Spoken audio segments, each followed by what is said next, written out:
Merci. Pour les spécialistes de la littérature de l'époque romantique, le nom de Lovenjoul est associé à une magnifique bibliothèque qui est abritée aujourd'hui par l'Institut de France, auquel elle a été léguée en 1907 par un bibliophile belge. Cette bibliothèque est une véritable archive littéraire du XIXe siècle français.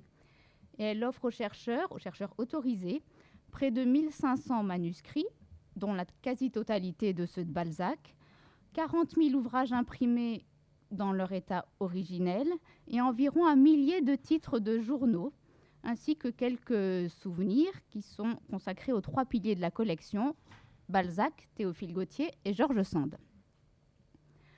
Le prestige de la collection a longtemps éclipsé la personnalité de son fondateur, d'autant que les premiers portraits qui lui ont été consacrés l'ont été à la fin de sa vie. Et ils ont contribué à forger une image un peu caricaturale de Lovenjoul, celle d'un bibliophile passionné, certes, mais un bibliophile atypique, misanthrope, fuyant la société pour se réfugier dans un passé révolu au milieu de ses papiers, fossilisé dans sa bibliothèque comme un crustacé dans sa coquille et ne trouvant de bonheur que dans une solitude envahie par les papiers, la vie et les pensées des autres. L'étude des sources disponibles, et en particulier l'étude de sa volumineuse correspondance, permet de dresser un portrait plus nuancé et de brosser l'histoire, sinon d'une vie, au moins d'une vraie et intelligente passion de la collection. Une passion pour des documents originaux, une passion pour la recherche des sources de l'histoire littéraire contemporaine, de la littérature contemporaine de son temps, et une passion pour des méthodes de recherche qui sont devenues celles des chercheurs d'aujourd'hui. Charles de Spoelberch de Lovenjoul naquit à Bruxelles le 30 avril 1836. Il était issu d'une ancienne famille flamande du Brabant, dont les origines remontaient au XIVe siècle, époque à laquelle on retrouve ses traces dans la région de Louvain. Par la carrière des armes, le service du prince, des fonctions dans la vie publique, dans la vie religieuse, la famille accéda rapidement au patriciat. Vous en avez là 2 exemplaires. Au XVIIe siècle, la famille consolida son patrimoine par l'acquisition du domaine et de la seigneurie de Lovenjoul. C'est un petit village à l'est de Louvain. Et au siècle suivant, sur ces terres qui n'avaient jamais compris au départ qu'une ferme et des dépendances, fut bâti ce qu'on appelait un château. S'il veut bien me le donner à l'après. Alors. Bon, alors, on va revenir en arrière. Là, vous avez le château.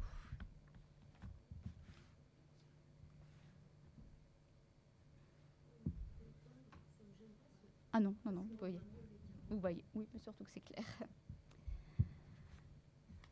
L'un des fils du bâtisseur du château, Jean-Henri Joseph de Spoelberch, fut le grand-père de notre bibliophile. Il était juriste, président du tribunal de Louvain, membre du conseil près le tribunal impérial de Bruxelles sous le gouvernement français et curateur de l'université d'État de Louvain sous le gouvernement hollandais. Ses frères et lui reçurent le titre héréditaire de vicomte, c'est pour ça que je vous parlerai de mon héros sous le titre de vicomte parfois. Et grand amateur de musique, il organisait parfois chez lui des concerts dont il composait parfois la musique et qu'il dirigeait.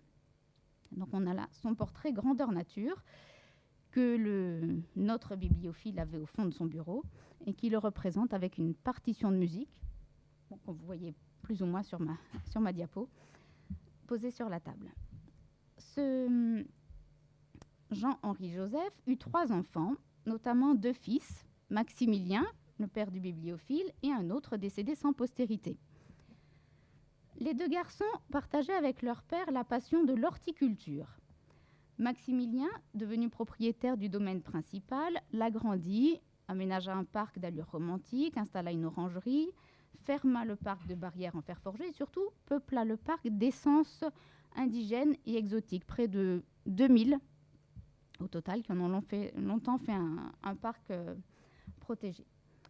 Maximilien se lança aussi dans le domaine artistique et au tableau, meubles en marqueterie, argenterie rassemblée par ses ancêtres, il adjoignit une belle collection de porcelaine de Chine et d'Europe. Il se constitua aussi une petite bibliothèque à but récréatif et utilitaire. Ses ancêtres précédèrent donc Lovenjoul dans la voie de la collection, mais dans des domaines et dans une optique bien différents. Cela semble n'avoir jamais représenté pour eux que des passe-temps, prenants certes, mais destinés à meubler l'aristocratique oisiveté des gens de leur monde. Une oisiveté dont les ouvrages de Marguerite Yourcenar peuvent donner une idée. Une vie de château un peu monotone, rythmée de fêtes, de dîners, de parties de chasse, et une vie qui se poursuivait en hiver à Bruxelles, dans les quartiers aristocratiques, où d'autres loisirs attendaient tous ces messieurs-dames, des visites, des soirées, des concerts, des bals, des théâtres, etc. Mais dans cette vie, la littérature tenait peu de place. L'éditeur bruxellois Edmond Demand comparait son pays, au début du XXe siècle, à une Laponie intellectuellement gelée. Les critiques et écrivains contemporains d'Edmond Demand renchérissaient « Les livres de leur pays, les lecteurs belges ne les ouvrent jamais ». Et ils déploraient l'incuriosité presque inhérente à la race belge pour les choses de la littérature et de l'esprit. Rétrospectivement, Lovenjoul s'indignait de la situation.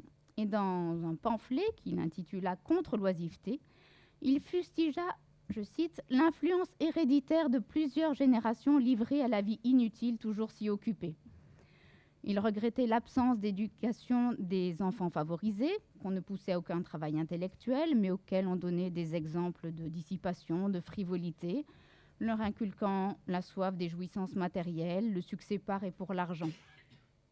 Usage, devoirs et plaisirs de la bonne société stérilisaient ainsi tous les dons et vocations qu'elle aurait dû favoriser. Et Lovenjoul ajoutait « Ils sont rares en effet ceux d'entre les hommes d'aujourd'hui, nés dans l'aisance, dont le berceau fut gardé par une mère assez supérieure de pensée pour réagir contre ces tendances désastreuses. » Alors avec ce portrait de sa mère, on peut joindre ceci, une plaisanterie qu'il a écrite dans un recueil de jeux d'esprit avec ses amis, que je vous laisse découvrir, et qui donne une idée de l'affection qu'il portait à son père. Lovenjoul semble avoir été élevé en fait avant tout par sa mère, à laquelle il était lié par une très grande affection. Ce qui s'explique peut-être par le désir de le couver, lui, le cadet, après la mort prématurée de l'aîné. Toujours est-il que Lovenjoul fut toujours reconnaissant à sa mère de lui avoir enseigné ce qu'il disait être le culte du vrai, la juste appréciation de sa médiocrité relative, la loi du devoir accompli, et d'avoir encouragé sa vocation littéraire. Il lui écrivit un jour « Tu m'as créé 2 fois, et le peu que je vaux, je te le dois ». S'il reçut une solide éducation morale, son éducation classique, en revanche, semble avoir laissé un peu à désirer. Confié aux bons soins d'une institutrice à la maison, puis aux bons soins d'un précepteur, il n'aurait appris ni le latin, ni aucune langue étrangère, et il n'aurait guère exploré la littérature antérieure au XIXe siècle. On peut comprendre alors qu'après avoir collectionné des papillons ou des œufs d'oiseaux, le jeune homme ait reporté son intelligence et sa curiosité sur les œuvres en vogue à son époque, en particulier les œuvres romantiques, car celles-ci résonnaient comme un écho à sa sensibilité mélancolique. Et de surcroît, elles bénéficiaient d'une bonne diffusion dans un pays encore dépourvu de littérature nationale.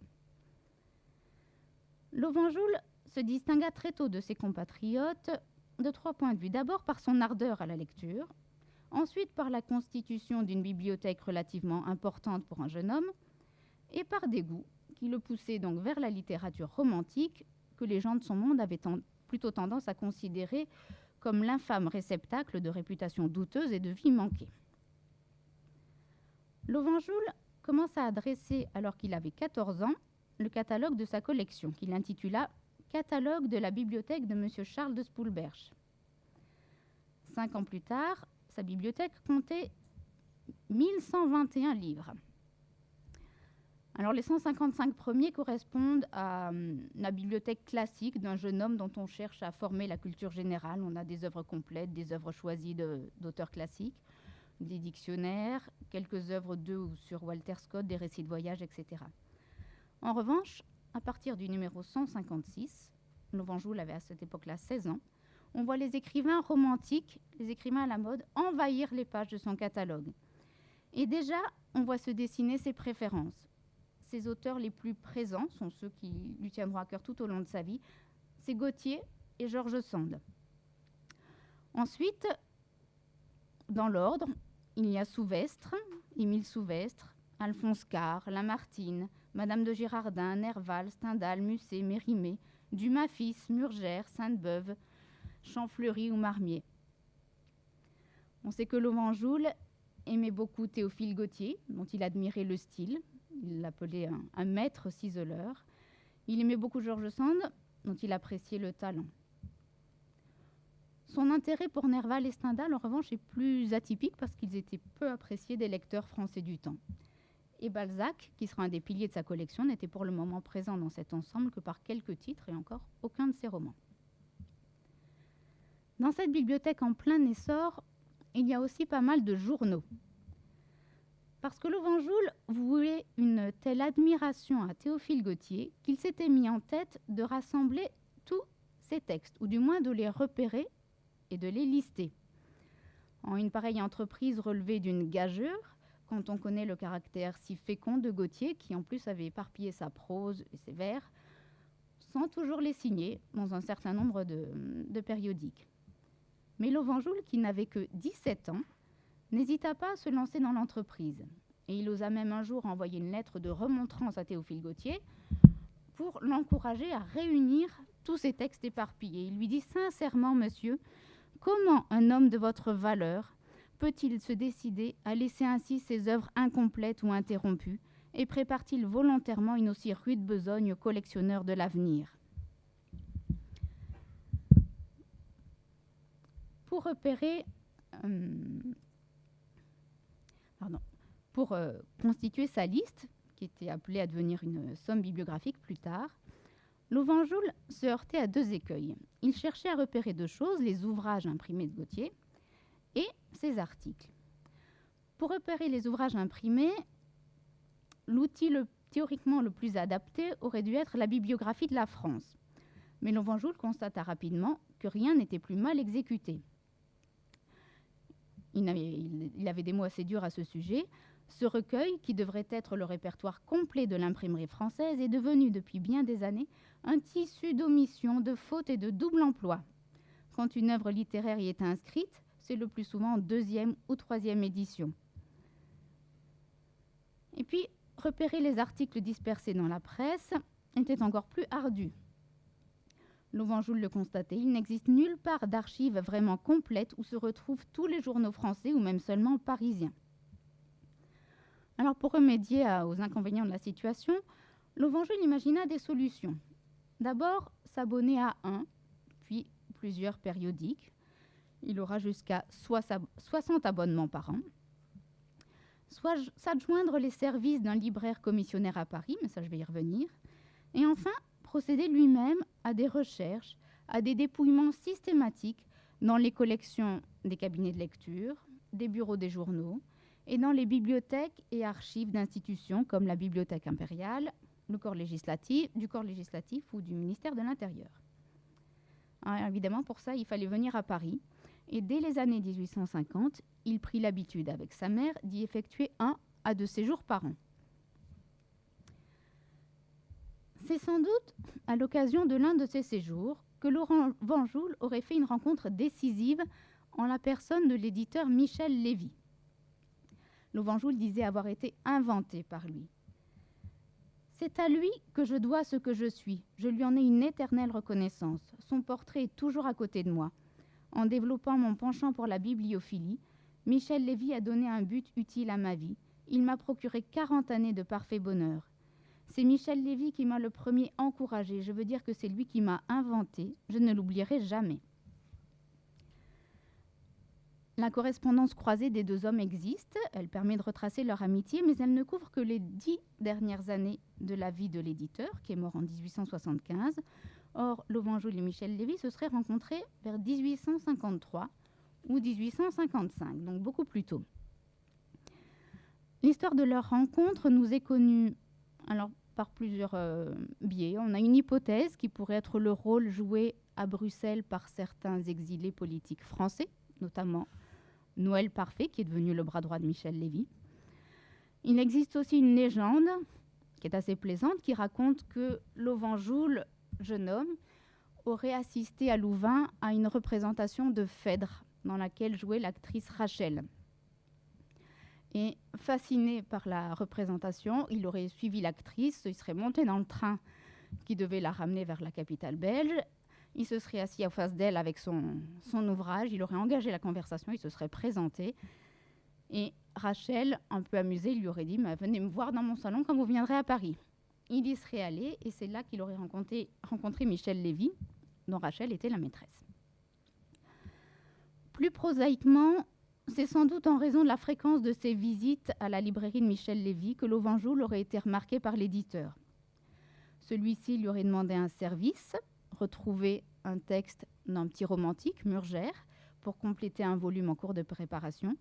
Et c'est par l'intermédiaire de ce premier service, rendu rapidement et de manière efficace, et qui a donc été suivi de beaucoup d'autres, que Lauvanjoul et Michel Lévy auraient entamé des relations suivies.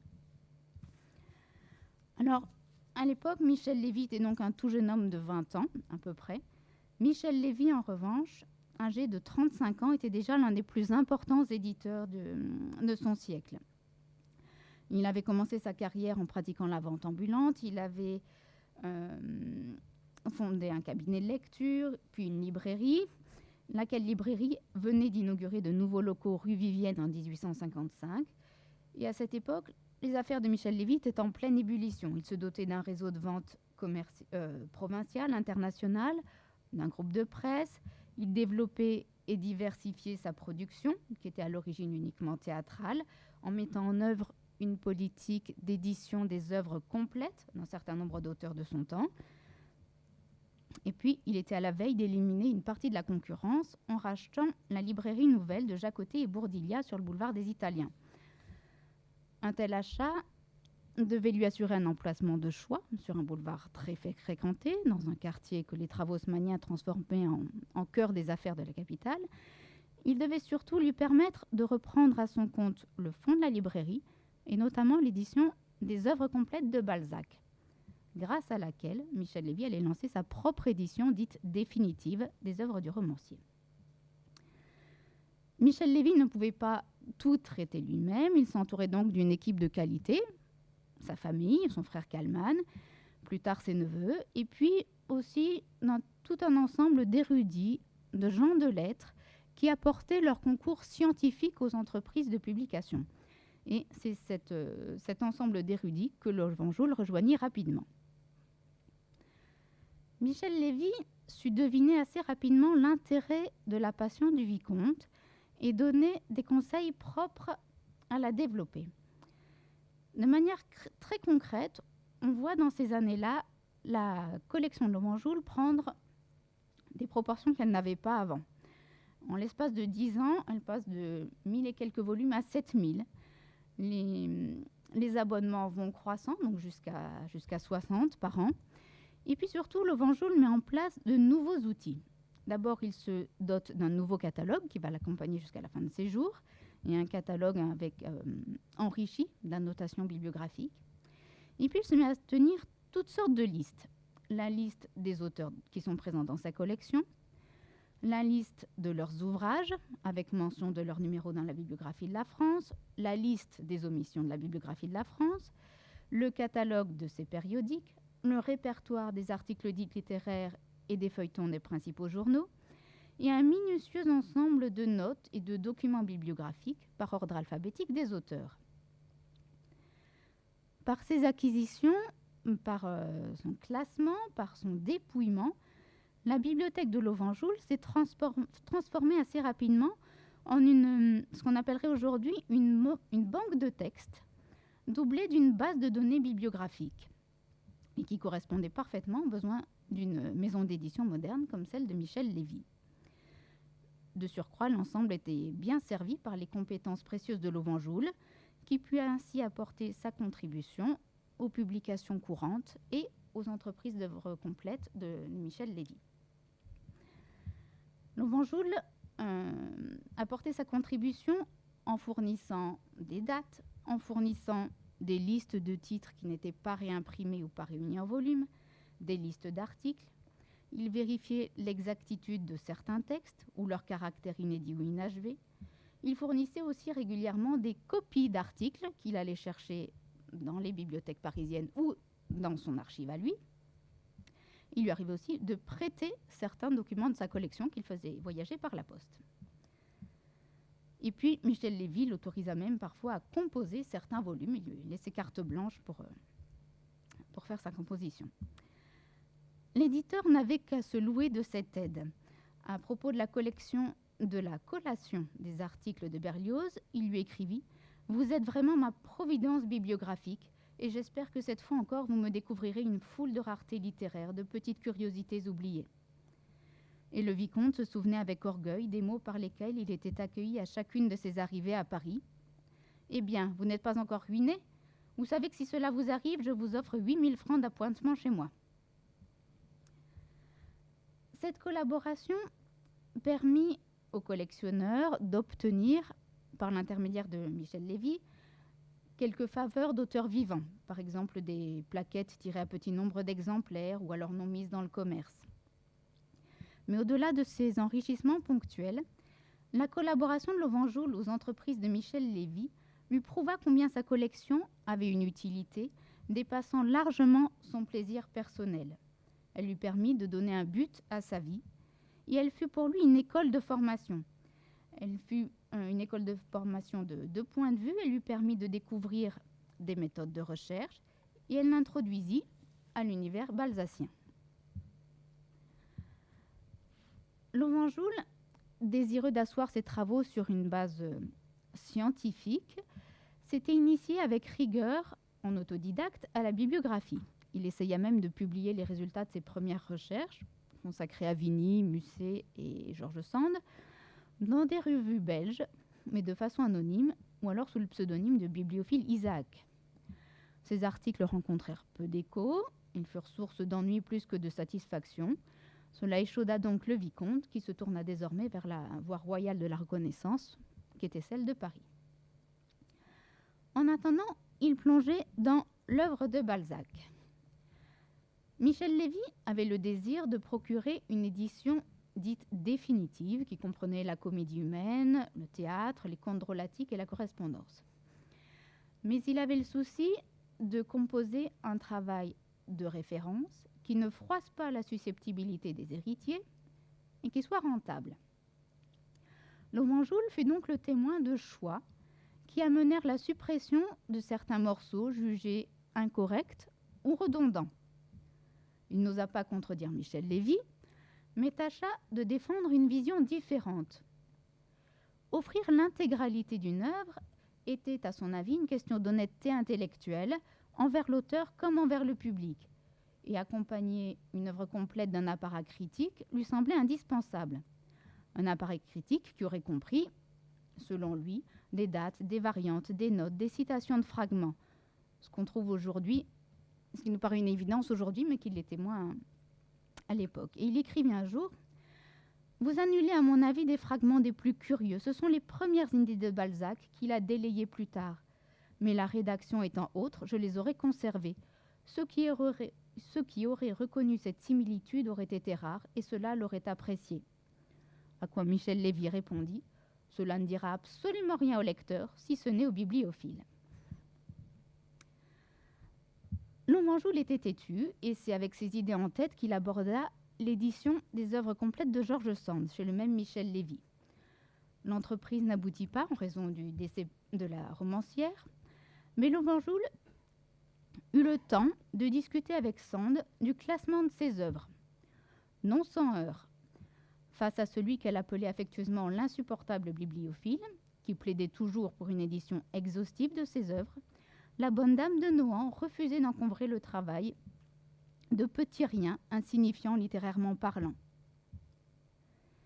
Chez l'éditeur Charpentier, où Maurice Dreyfus s'occupait de la publication de certaines œuvres de Gautier, c'était le même combat et Lovenjoul, qu'on avait associé à l'entreprise, refusa de fournir un concours autre que pour des œuvres complètes. Mais comme le projet n'était pas envisagé, il se contenta de fournir des renseignements occasionnels et des copies. C'est que Lovenjoul se sentait investi envers Gautier et Sand en particulier d'une mission. Il avait eu la chance de rencontrer Gautier et Sand au soir de leur vie. Gautier à Bruxelles, un an avant sa mort, et Sand à Paris, un an avant sa mort aussi. À l'un comme à l'autre, il avait réussi à prouver la paternité littéraire de certains textes oubliés, voire désavoués. Étonné, émerveillé, Gautier l'avait donc introduit chez l'éditeur Charpentier et il avait composé pour lui le début d'un sonnet qu'il ne put achever, que je vous ai mis là. On a juste un quatrain qui est conservé.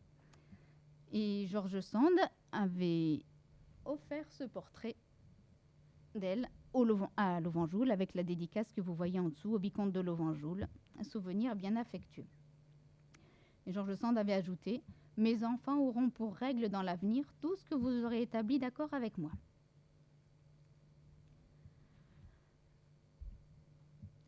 Lovenjoul avait donc une mission à remplir envers la mémoire de Gautier et Sand, et il se sentit encore plus conforté dans son désir de consacrer son temps et ses moyens à la littérature romantique par divers événements du début des années 1870.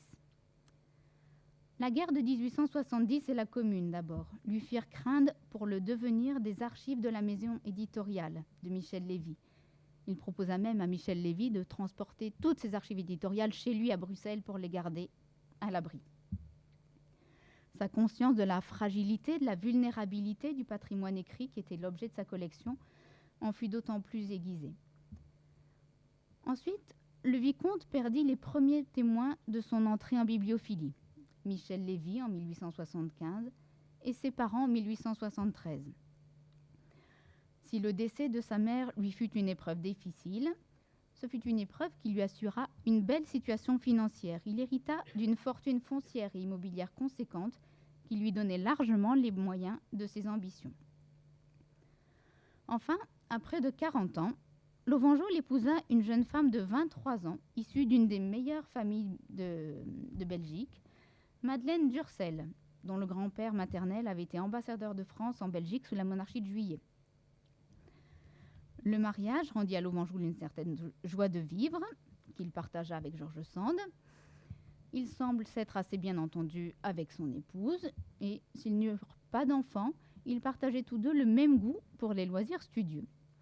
Et puis surtout, sa femme, qu'on surnommait Molly, prit en charge toute l'ennuyeuse gestion matérielle du quotidien, lui permettant de consacrer tout son temps à sa vocation.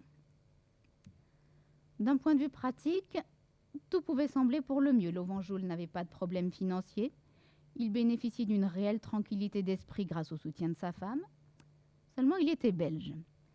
Il résidait à Bruxelles, dans un hôtel particulier construit par son père, boulevard du Régent. Il s'offrait parfois des séjours dans son domaine campagnard de Lovenjoul, mais il était loin du théâtre des opérations, il était loin de Paris. Ses séjours dans la capitale française se prolongeant de plus en plus, il prit donc la décision de s'y offrir un pied-à-terre en 1879, en louant un appartement dans le quartier qu'il aimait, entre les Tuileries, l'Opéra, le boulevard des Italiens et la bibliothèque impériale. Donc je vous ai mis là les... En fait, il en ouvrira un deuxième après. Je ne sais pas si vous voyez bien.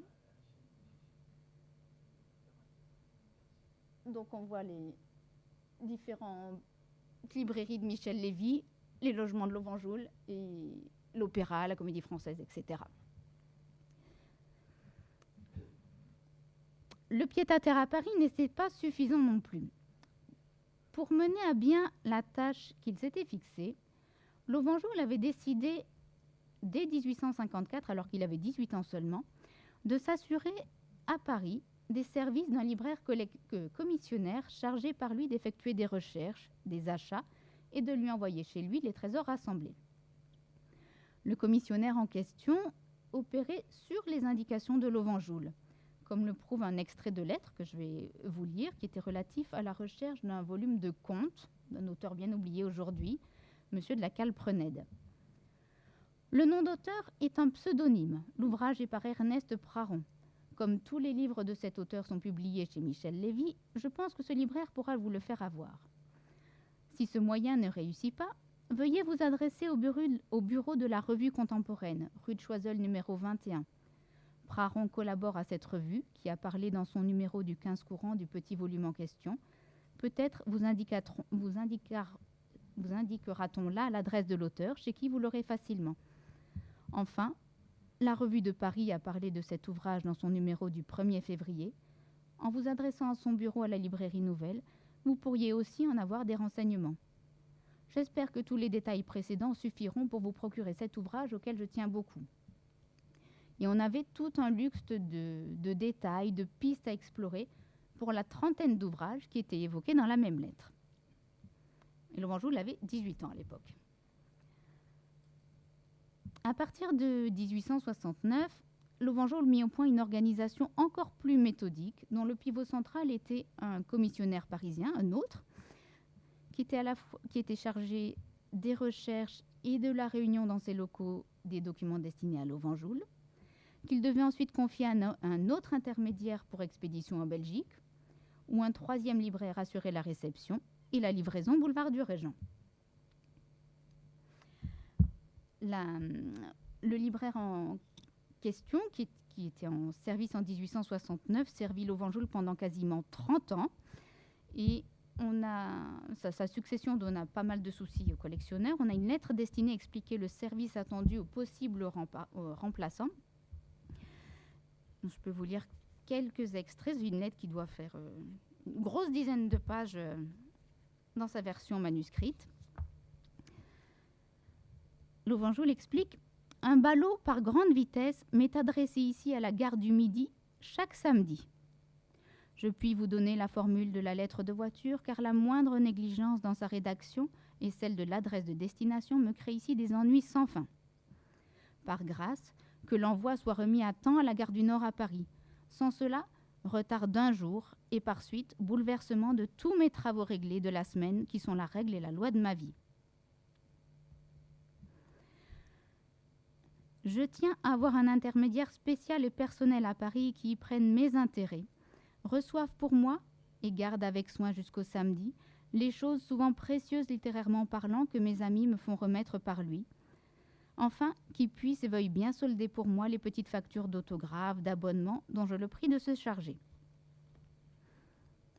Chaque dimanche ou le lundi au plus tard, je vous envoie ma liste de demandes de librairie et mes observations relatives à l'envoi de la semaine. Je vous signale les oublis, les erreurs, les lacunes dans mes abonnements quotidiens ou les choses défectueuses reçues. Vous me comblez les lacunes et me réparez les erreurs pour le samedi suivant. Chacun de mes 7 paquets de journaux est classé en ordre alphabétique, en sorte que je n'ai qu'à le suivre dans les armoires où mes journaux s'empilent les uns sur les autres dans leur ordre. Chaque paquet doit contenir un billet indiquant observation et lacunes du jour. Puis ce bulletin, le samedi, doit contenir la réunion de toutes les observations de la semaine, de façon qu'il me serve de mémento quand arrive le ballot suivant. Alors suivez des indications à prendre sur l'attention à avoir pour les journaux dont il fallait enlever les bandes qui garantissaient les numéros avec grande précaution pour ne pas les déchirer. Louvangeoul précisait « J'ai besoin de savoir que mon intermédiaire ne voudra pas à tout prix ne faire qu'une affaire avec moi, se contentant de me répondre n'importe quoi à quelqu'un qui, comme moi, connaît mieux le service de la place de Paris que les meilleurs commis libraires. » Voilà, bon, il y en a encore quelques pages, mais je ne vais pas vous infliger la lecture de tout ce que demandait Louvangeoul à son commissionnaire. Le commissionnaire n'œuvrait pas seul, il était le pivot central de tout un réseau qui comprenait un grand nombre d'autres professionnels du livre et puis tous les amis et relations mis à contribution par Louvangeoul pour enrichir sa collection. Louvangeoul recherchait des œuvres et des journaux d'une époque qui n'était pas si éloignée encore, donc des documents théoriquement ni coûteux ni rares. Mais ces documents, desservis par leur multiplicité comme par la mauvaise qualité de leur papier, étaient facilement guettés par l'oubli et la détérioration. Et ils n'appartenaient pas encore au domaine du collectionnable. En dehors de la France littéraire de Kérard, qui était un ouvrage non exempt d'erreurs, en dehors de la bibliographie romantique d'Asselineau, publiée seulement en 1872, Lovenjoul ne disposait d'aucun manuel pour guider ses recherches. D'où l'attention avec laquelle il dépouillait la bibliographie de la France, d'où l'attention avec laquelle il dépouillait les journaux et les catalogues de libraires. Michel Lévy, encore lui, en tira parti en décidant à partir de 1870 d'envoyer à Lovenjoul pour relecture et correction les épreuves de son catalogue avant le bon à tirer. Pour le vicomte, c'était le moyen d'œuvrer pour le présent et pour l'avenir à l'établissement de documents sources qui soient vraiment exacts. Avec le temps, Lovenjoul se tourna de plus en plus vers le marché de l'occasion et de l'antiquariat. Là encore, il dépouillait avec attention les catalogues reçus et demandait souvent des informations complémentaires avant de se décider à un achat. Il s'intéressa au catalogue des ventes publiques aussi, mais au début uniquement à titre d'instrument de référence permettant de signaler à Michel Lévy une pièce intéressante dans le cadre d'une édition. Une pièce qu'il encourageait l'éditeur à acheter ou seulement à copier. Lui-même se lança dans les enchères plus tardivement, mais jamais en personne, à la fois pour cause d'éloignement géographique et par volonté de discrétion. Sur catalogue ou en vente publique, Lovenjoul acquérait aussi bien des livres neufs ou d'occasion que des journaux.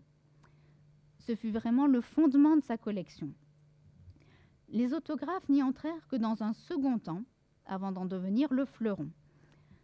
Leur marché était encore récent, en pleine expansion, une sorte d'âge d'or, et Lovenjoul avait commencé à s'y intéresser, toujours dans le cadre de ses entreprises éditoriales avec Michel Lévy.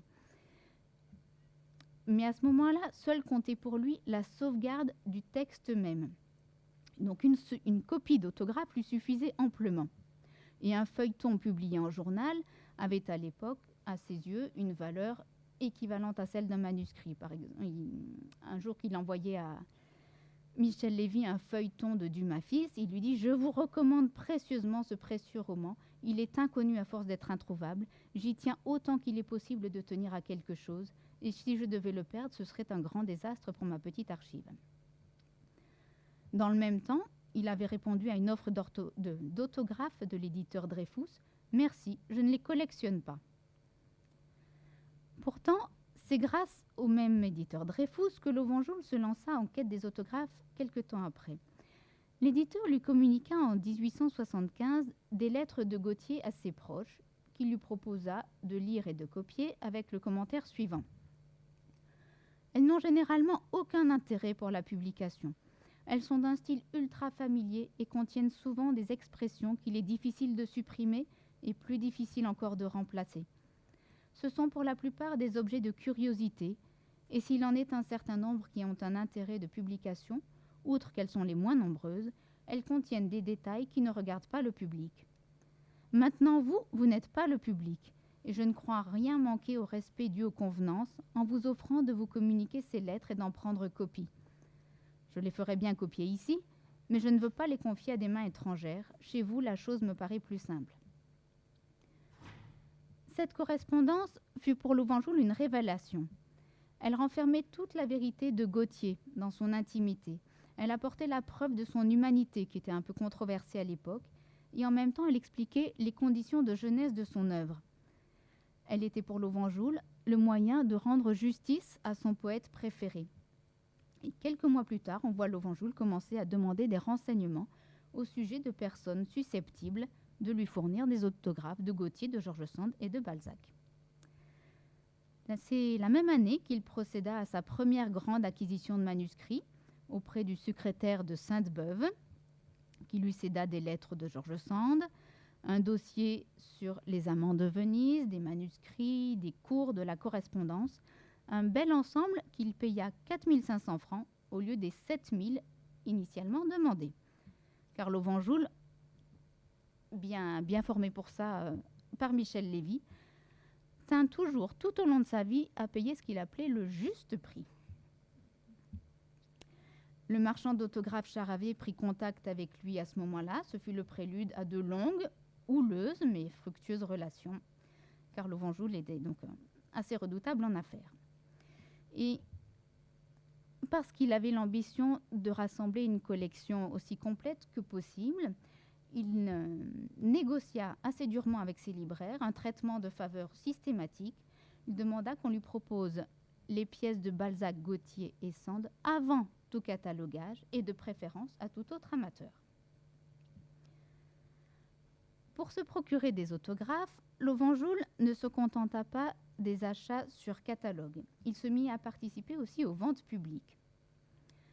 En ce domaine, la vente après décès de la veuve de Balzac en 1882 tint une place à part. Les Gancourt eux-mêmes en ont conservé le souvenir dans le journal, souvenir qui date d'une soirée chez la princesse Mathilde où Lovenjoul était présent, où il a raconté ce qui s'était passé. Donc voilà à quoi aurait pu à peu près, selon Lovenjoul, ressembler la vente après décès de la veuve de Balzac. C'est une vente au cours de laquelle Lovenjoul put acquérir 9 manuscrits reliés de Balzac pour plus de 11 000 francs. Une opération relativement avantageuse pour l'époque. C'est une vente qui lui permit de poser vraiment les fondements de son archive balsacienne. Et c'est une vente qui eut des suites, parce que la façon dont se déroula l'événement donna au vicomte vraiment un sentiment d'urgence, s'il voulait sauver de la dispersion et de la destruction les autographes de ses écrivains préférés. Dans un premier temps, il tâcha de démarcher ses heureux concurrents, l'un d'entre eux en vain. Pour le second, Alfred Piat, qui avait réussi à acheter les manuscrits des contes drôlatiques et un mémento pour les contes drôlatiques, il obtint l'autorisation d'étudier les manuscrits parce qu'il avait toujours son optique de chercheur attentif aux manuscrits. Et il attendit ensuite 15 ans la vente de la bibliothèque de Piat pour acquérir enfin les documents convoités, qu'il paya là pour le coup 2 fois le prix de 1882. Cette vente eut aussi des suites parce que Lovenjoul, pressé par l'urgence, entre guillemets, se mit à démarcher systématiquement les héritiers et proches de Balzac, Gautier et George Sand. Et cette démarche, qui peut être aujourd'hui celle des institutions publiques, était loin d'être une pratique courante dans les institutions publiques de l'époque. Donc Lovenjoul commença à s'adresser aux héritiers de Balzac, Gautier et George Sand qu'il avait rencontrés dans le cadre des éditions de leurs œuvres. Il en contacta d'autres par l'intermédiaire de tiers ou sur recommandation de ses travaux érudits. Et il opéra de manière aussi patiente que possible. Dans le cas de la correspondance de Gautier avec sa maîtresse Carlotta Grisi, il passa par au moins 3 intermédiaires avant de toucher la dame. Il sollicita d'abord la communication des lettres. Carlotta Grisi accepta de lui envoyer par la poste donc toute sa correspondance à Bruxelles. Lovenjoul copia les lettres, les classa, les data, les numérota, établit des chronologies des séjours de Gautier, de Carlotta à divers endroits, et puis poser à Carlotta Grisi toutes les questions qui permettaient d'éclaircir des allusions ou d'identifier des personnages. Très touché de la confiance que Carlotta Grisi lui manifesta, Lovenjoul lui rendit les lettres de Gautier, augmentées de ses réponses à elle, qu'il avait obtenues par ailleurs, et l'ensemble dans 2 beaux coffrets qu'il fit réaliser sur mesure. Et puis pour le moment, on en reste là. Lovenjoul ne se contenta pas de démarcher les proches de ses écrivains préférés, il élargit ses recherches aussi à toutes les connaissances qu'ils avaient pu croiser autour de leur vie. Or, tous avaient voyagé et entretenu des correspondances un peu partout en France et en Europe. Et Lovenjoul était peu doué pour les langues et casanier de nature. Il mit donc à contribution, outre les professionnels du monde du livre, des voisins, des confrères en bibliophilie ou en érudition, des notaires, des architectes et surtout des diplomates de son cercle amical ou familial. Et il élargit ainsi son réseau de correspondants, à l'origine exclusivement franco-belge, voire bruxello-parisien, a des dimensions régionales en France, puis européennes, puis mondiales. Il eut des correspondants jusqu'aux États-Unis. Son objectif premier était d'avoir accès aux documents originaux pour les voir et les étudier. Dans un second temps, ou en même temps si c'était possible, il cherchait à les acheter. Et pour cela, le vicomte était prêt à tout. Prendre le thé avec une vieille dame, la sœur de Madame Anska, essayer de la charmer et lui soutirer ensuite des manuscrits à un prix bien inférieur à leur valeur réelle. Il était prêt à offrir de la dentelle à la veuve de l'éditeur Bourdilia et à secourir un ancien garçon de bureau pour obtenir un manuscrit de Balzac. Il était même prêt à se lancer dans la course aux honneurs, une chose qui lui répugnait profondément, pour obtenir une décoration belge à un petit-neveu par alliance de Balzac, ce qui lui permit d'obtenir 2 manuscrits, puis d'acheter ensuite la correspondance familiale de Balzac. Toute nouvelle relation était pour lui prétexte à multiplier les prospections. Et on peut souligner ici que Lovenjoul, s'il s'attachait évidemment aux manuscrits et à la correspondance des auteurs qu'il aimait, Lovenjoul avait su aussi ne pas négliger des documents bien loin de tous les canons bibliophiliques, mais très appréciés des chercheurs d'aujourd'hui. Des épreuves corrigées, par exemple une épreuve corrigée d'une pièce de George Sand intitulée Le Lys du Japon, qui avait subi des suppressions, et Michel Lévy lui dit « Bon, je mets de côté pour vous la première épreuve, quoiqu'elle porte les traces peu attrayantes des corrections. » Et en dehors des épreuves corrigées, il avait su aussi s'intéresser aux contrats. Là encore, ceux de Sand. Lovenjoul écrivit un jour à la belle-fille de la romancière « Ceux-là, si vous y consentiez, je désirerais bien les garder et les joindre à toute la série des traités que vous vouliez détruire. Je vous affirme qu'ils n'ont absolument plus aucun intérêt ni utilité pour personne, sinon pour l'historien des œuvres. Je vous demande donc la préférence sur le feu où vous les jetterez un jour ou l'autre. » Retenons ici le terme d'historien des œuvres et revenons sur une pratique insolite pour un bibliophile, la copie. Lovenjoul se fit toujours un devoir, quand un achat était impossible dans l'immédiat, de sauver les documents qui l'intéressaient par un document de substitution.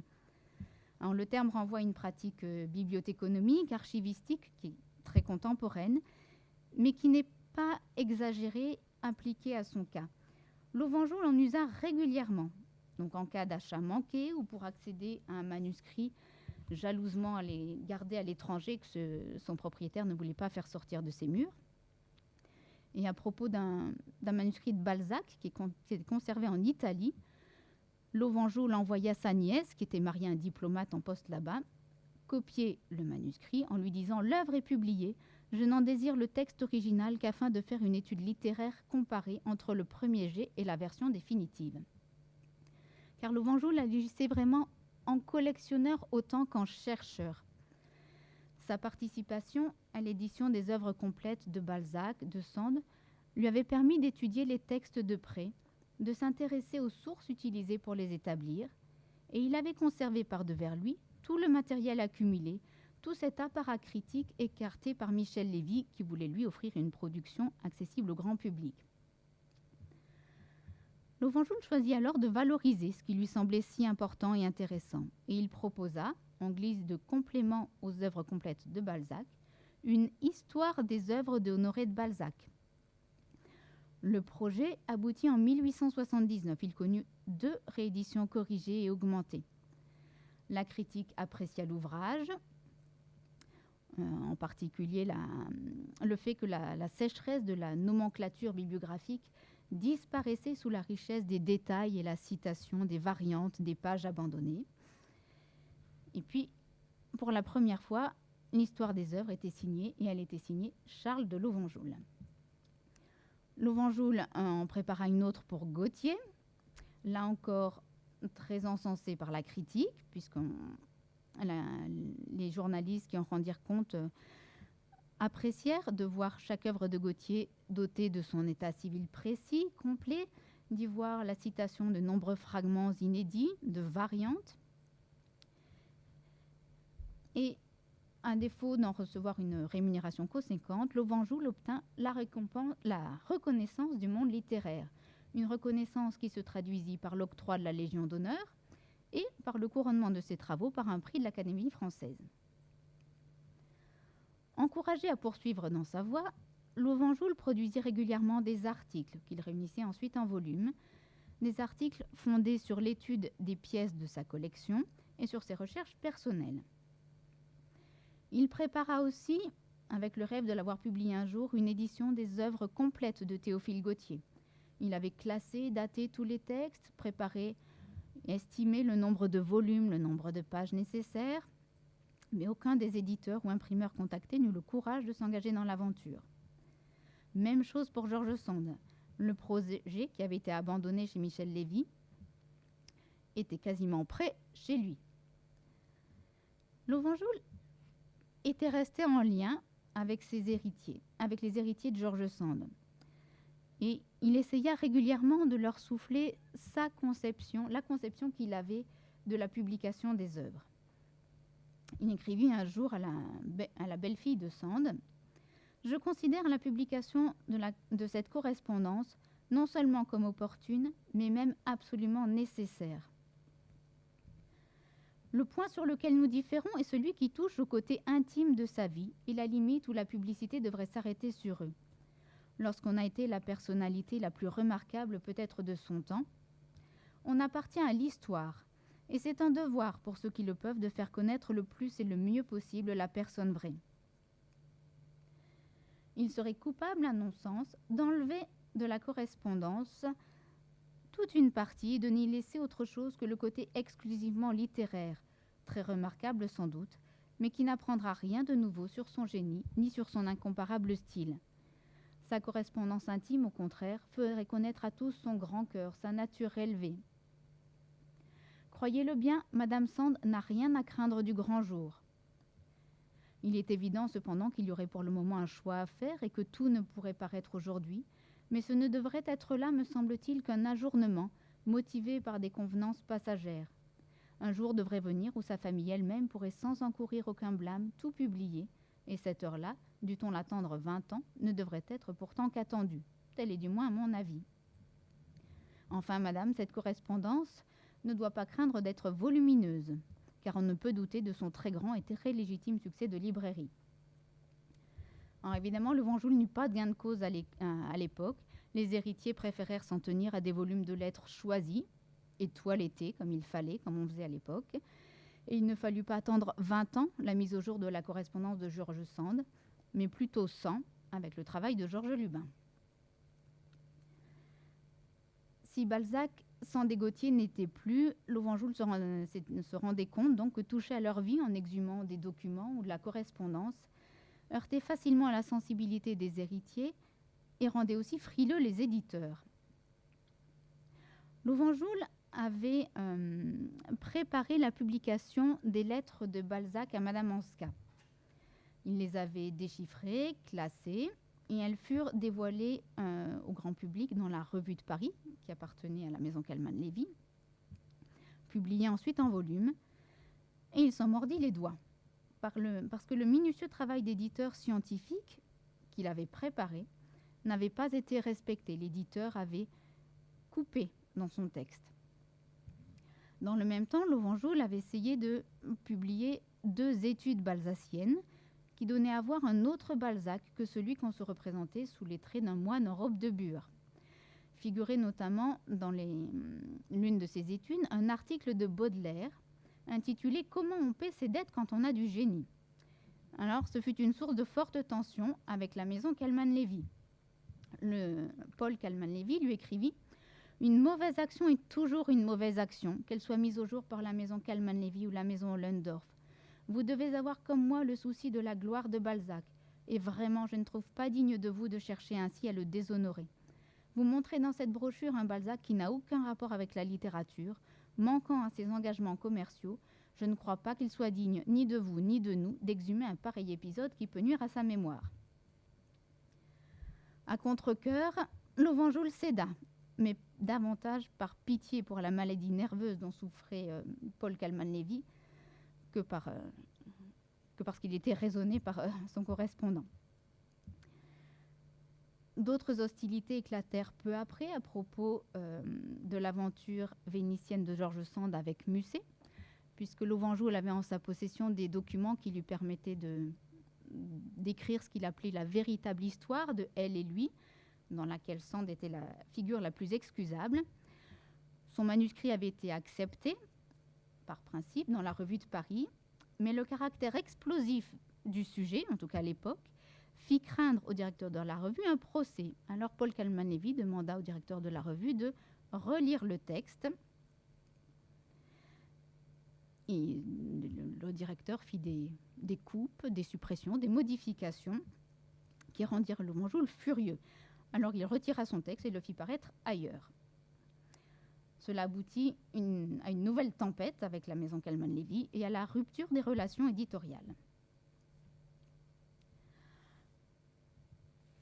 Alors de telles tensions avec la famille de celui qui l'avait inventé secouèrent profondément Lovenjoul. Et en cette fin de 19e siècle, ce n'était pas le seul sujet qui entretenait son sentiment d'amertume. L'affaire Dreyfus, en France, le choquait. Enfin, il était choqué de voir le bon droit, la justice et l'équité malmenés, comme il l'était. En Belgique, une réforme du système postal et des chemins de fer qui envisageait la suppression des tournées postales le dimanche et celle des envois recommandés à partir du samedi midi menaçait de bouleverser l'organisation réglée de son service de commission et donc l'organisation réglée de son travail. Il ne supportait pas la gestion du Théâtre Royal de la Monnaie. Il critiquait la littérature fin de siècle. Alors s'il appréciait Zola, le rôle de Zola dans l'affaire Dreyfus, il détestait ses œuvres et le traitait de cochon. Il n'aimait pas non plus la publication des œuvres de D'Annunzio ou d'Anatole France dans la Revue de Paris. Il reprochait toujours à ses compatriotes de manquer de culture morale, intellectuelle, d'élévation de l'esprit. À ses yeux, seul le travail intellectuel permettait d'échapper à la paralysie morale. Et il écrivait ces lignes au sujet d'un chercheur. Il passera peut-être sa vie entière sans que personne autour de lui s'intéresse à son œuvre. Ni les siens, ni ses amis les plus chers ne comprendront ses travaux. Tous le railleront sans cesse sur le temps perdu par lui à fouiller les océans sans fond du papier noirci, au lieu de l'employer à courir le lièvre. Les lignes sont peut-être un peu exagérées par le ton pamphlétaire, puisqu'elles ont paru dans un opuscule de nature pamphlétaire, mais elles révèlent les sentiments du vicomte, en particulier celui d'être incompris dans son monde et dans son pays. Seule l'œuvre de sa vie l'aidait à surmonter ses soucis. Or, justement, en France au moins, son œuvre était de plus en plus connue et admirée. Et à partir de 1896, il ne se passa pas une année sans qu'il fût parlé de lui ou de sa bibliothèque. Et celle-ci se transformait en un véritable lieu de mémoire, au rythme des visites d'amis ou de journalistes. Les uns et les autres soulignaient le caractère exceptionnel et symbolique de cet aristocrate fortuné, dédaignant toute ambition sociale pour mettre sa vie, son esprit et ses moyens au service exclusif des lettres françaises. Un pareil paradoxe s'expliquait aux yeux des journalistes par une ardeur et un dévouement tout religieux. Et la métaphore religieuse était encore filée dans la description des lieux. Car après des pièces de réception de l'hôtel du Régent, par lesquelles les journalistes pouvaient passer, voilà à quoi ressemblait l'intérieur de l'hôtel bruxellois de Lovenjoul, une pièce de réception avec des tableaux et des porcelaines dans une accumulation comme on aimait bien fin 19e. La deuxième salle, ça vous donne ça. On arrivait ensuite dans la bibliothèque qui était construite sur l'emplacement de la cour intérieure de l'hôtel. Et cette bibliothèque était décrite comme une petite chapelle protestante. Voilà à quoi elle ressemblait. Il s'agissait d'une galerie étroite, longue de 15 mètres, haute de 15 mètres aussi, éclairée par une verrière zénithale et dont les murs étaient couverts de profondes armoires. Une demi-douzaine de meubles à compartiments occupaient le centre de la pièce. Mais ce qui étonnait tous les visiteurs, c'était l'absence de tout livre visible. Le refus de l'ostentation, qui répugnait vraiment au caractère du vicomte, n'expliquait pas tout. À l'encontre des pratiques bibliophiliques de son temps, Lovenjoul s'était engagé dans une voie originale et novatrice. Il avait adopté avec près de 50 ans d'avance ce qu'on appellerait plus tard la condition Vandérem, et aucun de ses manuscrits, du coup, aucun de ses ouvrages n'avait jamais reçu la moindre reliure. Seuls les journaux avaient le droit de passer chez le relieur de temps en temps, mais pour les protéger. Et si tous les documents étaient soigneusement cachés derrière les portes des armoires, c'était pour les protéger de la poussière et de la lumière. Dans son antre, Lovenjoul passait environ 15 heures par jour. 15 heures qu'il partageait entre le dépouillement des documents qui lui arrivaient régulièrement de Paris, ses travaux de recherche et son abondante correspondance.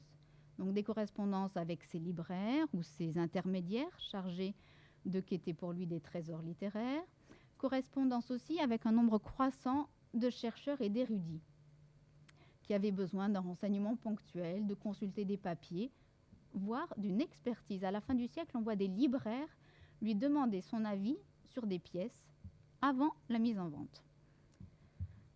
Parmi les chercheurs et érudits qui eurent recours à ses services, on trouve Georges Vicaire, qui était plongé à l'époque dans la rédaction de son manuel de l'amateur de livres du XIXe siècle.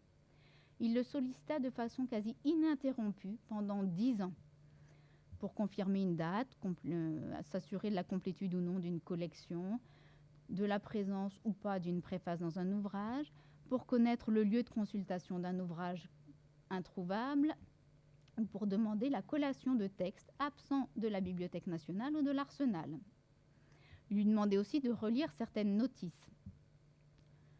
Lovenjoul répondait dans la foulée. Il lisait aussi avec attention les fascicules du manuel au fur et à mesure de leur parution, les annotait et adressait ses précisions à Vicaire, qui enrichissait son exemplaire personnel. En matière d'études romantiques, un passage par le boulevard du Régent à Bruxelles s'imposait de plus en plus. Mais non content de constituer une collection de références, Lovenjoul avait su aussi promouvoir, sinon imposer, une nouvelle méthode de travail promise à un bel avenir et qui commençait à faire des émules. La belle-fille de Sand lui disait « Vous m'avez appris à distinguer la vérité et éloignant le sentiment, vous avez apporté les preuves à tout débat. Je crois que les jeunes ne veulent plus que le document et je trouve qu'ils ont raison. » Lovenjoul, en effet, avait eu une attitude de précurseur. Au tournant du XXe siècle, alors qu'on célébrait le centenaire de la naissance de Balzac, le cinquantenaire de sa mort, il publia un ouvrage d'un genre nouveau, dont il disait lui-même « Cela dépassera beaucoup comme étendue et importance de document tout ce que j'ai publié depuis 12 ans. » L'ouvrage s'intitulait « La genèse d'un roman de Balzac, Les paysans ». Il s'agissait en fait de la première étude de génétique des textes, où Lovenjoul retraçait les différentes étapes de construction du roman, tout en révélant la part prise par Madame de Balzac dans la rédaction de la fin. Ce livre faisait partie d'un ensemble d'une quinzaine de textes de Balzac inédits qui étaient en possession du vicomte. À la faveur de ses anniversaires balsaciens, Lovenjoul avait espéré pouvoir en tirer profit, puisqu'il ne tombait pas encore dans le domaine public. Il les avait donc préparés pour la publication. Il parvint à en mettre certains au jour, mais se trompa sur l'ampleur de l'enthousiasme suscité par les festivités. Et un éditeur auquel il s'adressait, pour essayer de placer un de ses textes, l'éditeur lui dit « Vous n'ignorez pas le prix que nous attachons à vos ouvrages, le grand cas que nous faisons de votre signature. Malheureusement, ces études n'intéressent pas le gros public. Vos études nous font une très grande envie, mais ne s'adressent qu'à des lecteurs choisis et de moins en moins nombreux. » Lovenjoul en fut mortifié et profondément déçu. Et en même temps, il traversa une rude épreuve. Sa femme, qui était plus jeune que lui, mourut la première. Pour le vicomte, ce fut l'effondrement d'un bonheur intime et complet. Il perdait dans sa femme une épouse très aimée, qui le comprenait, qui partageait son goût pour le travail, qui avait su en prendre sa part, puisque c'est elle qui avait classé tout le fonds Sainte-Beuve présent dans la collection Lovenjoul. Et puis surtout, elle le soulageait de la gestion matérielle du quotidien. Lovenjoul changea de physionomie. On le voit maintenant avec une barbe drue à la Henri IV, le front dégarni, le teint olivâtre. On le décrivait comme un seigneur de l'ancienne Castille. Lui-même se comparait à Mathusalem. Réfugié dans sa solitude, angoissé par la mort, il se désespérait d'être devenu l'esclave du coup de sonnette, l'esclave de l'imprévu, et il comparait son sort à celui de Sisyphe. Il finit pourtant par reprendre une certaine activité intellectuelle, en menant à bien quelques publications qui avaient été négociées avant la mort de sa femme. Il continua à suivre l'actualité littéraire, en particulier le centenaire de la naissance de George Sand. Fut très déçu de voir les œuvres choisies que les petites filles de la romancière proposèrent à l'édition. Il apprit peu après justement que ces mêmes petites filles de George Sand s'étaient partagées leurs manuscrits, leurs papiers sans copie préalable de l'ensemble, ce qui représentait à ses yeux un vrai désastre. Il écrivit à l'une d'elles « Il était absolument indispensable de maintenir l'ensemble de cette archive, tout s'y tenait. Divisée, chacune de vous usant à sa guise de son lot, c'est la perte définitive et totale des documents, décomplétés par leur séparation. » Sauver les sources de l'histoire littéraire romantique devenait chez lui une obsession de plus en plus aiguë. Il poursuivait ses recherches, il poursuivait ses acquisitions, mais son grand âge, qui lui donnait un sentiment d'urgence, et son aura de bibliophile reconnu, dont il craignait qu'elle ne contribuât à faire augmenter les prix, le rendaient de plus en plus difficile à vivre pour ses interlocuteurs marchands.